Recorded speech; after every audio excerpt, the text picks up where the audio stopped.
અરે પણ મંદ બુદ્ધિની ઓરત આપણા ઘરે એક ચોર શું આવીને ગયો એમાં તું આટલું કેમ રડે છે યાર? તમે એ બધી પરવા કર્યા વગર ખાલી પોલીસને બોલાવો એકવાર. અરે આ હાફ માઇન્ડ ઓરત, અરે પણ શું કામ બોલાવે છે પોલીસને યાર? આપણા ઘરેથી ચોર ક્યાં કઈ લઈ જ ગયા છે તો પોલીસને બોલાવીએ? તમને કઈ ખબર જ નથી, એના કરતા તો કઈ લઈ ગયો હોત તો સારું હતું.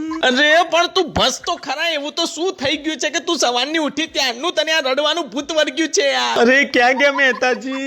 અરે અમારા ઘરે ચોરી થઈ, અમારા ઘરેથી સોનું લઈ ગયા, અમારા પપ્પાના કપડા પણ લઈ ગયા, ને 1-1 રૂપિયાની ને 2-2 રૂપિયાની અમે ચિલ્લર ભેગી કરી હતી એ પણ લઈ ગયા. લે જો આમના ઘરેથી તો કેટલું બધું લઈ ગયા છે, શર્માજીની ચડ્ડી પણ નથી બાકી રાખી એમ કે છે આ. અને તમારા ઘરેથી શું લઈ ગયા એ તો કહો તો મને રાહત મળે થોડી. અરે મારા ઘરેથી તો 50 પૈસા પણ નથી લઈ ગયા, કઈ હોય તો લઈ જાય ને, અહીંયા ખાવાના ખોખા નથી ને તો પણ ખબર નહીં આ ગોકળ ગાય સવારની રડ જ કરે છે, ખબર નહીં એવું તો શું લઈ ગયા છે એ લોકો આનું. અરે પણ એવું તો શું લઈ ગયા છે તારું કે તું આટલું બધું રડે છે? મારે આટલું બધું ગયું તો પણ હું આટલું નથી રડી. અરે તો આપણા ઘરેથી ચોર લોકોને કઈ મળ્યું નહીં એટલે સાલાઓએ મને ગાલ ઉપર પપ્પી કરીને ભાગી ગયા.